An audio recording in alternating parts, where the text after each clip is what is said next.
जनाब स्पीकर, मैं कोई रिबटल नहीं चाहता हूँ, मेरे लिए बहुत काबिल एहतराम है। लिखा क्या है जिसकी हम हमायत करें?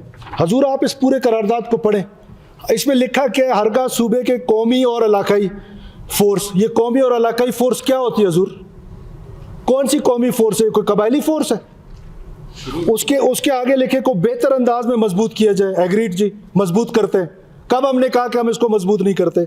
आगे चले, लेवीज फोर्स अमन व अमान बहाल करने में सूबे के 25% रकबे में तारीखी किरदार अदा कर रही है। चले मान लेते हैं जी ये 85% नहीं है, लेकिन हम चले आपकी करारदाद को मान लेते हैं कि 85 है। उसके बाद आप कहते हैं तारीखी किरदार है, चलें ये भी मान लेते हैं बड़ा तारीखी किरदार है कि जो लड़ने आता है उसको बंदूक पकड़ा देते हैं कि ये लो, खैर हम इसको भी मान लेते हैं।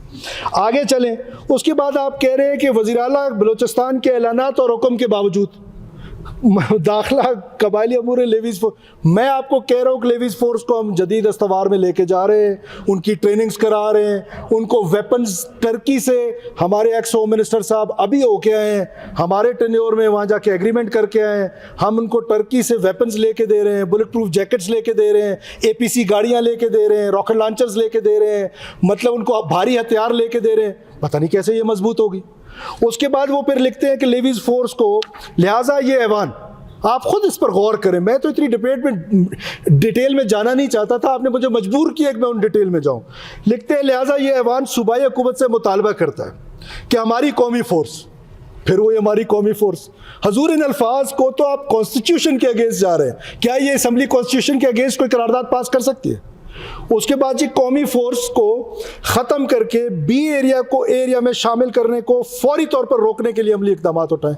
जब हम कर ही नहीं रहे तो रोकने के क्या इक़दाम उठाएं? मैं आपसे कह रहा हूं कि ये हो ही नहीं रहा इंक पेन की तरह। जैसे आप जनाब स्पीकर, आपके अपने हल्के में इट वॉज 5 किलोमीटर्स, हमने 10 किलोमीटर्स कर दिया।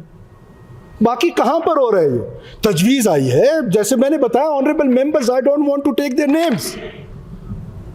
वो मुझे खुद कहते हैं कि मेरे हल्के में फलानी जगह पे इसको एरिया कर दें फ्रॉम द अपोजिशन। तो मैं उन डिटेल्स में जाना नहीं चाहता हूं हजूर, मुझे ना मजबूर करें कि मैं उन डिटेल्स में जाऊं। जिनके नाम है मैंने आपको बताया कि इन सब ने ये काम किया है, ये इंक पेन की तरह स्प्रेड किया है। तो हम इंक पेन की तरह स्प्रेड करना चाहते हैं, लेकिन हम कोई काम ऐसा नहीं करेंगे जिसको कैबिनेट में ना लाएं, जिसको असम्बली में ना लाएं। तो जब मैं ये कोई काम कर ही नहीं रहा हूं तो फिर मुझे रोकने का क्यों कहा जा रहा है? शुक्रिया जनाब।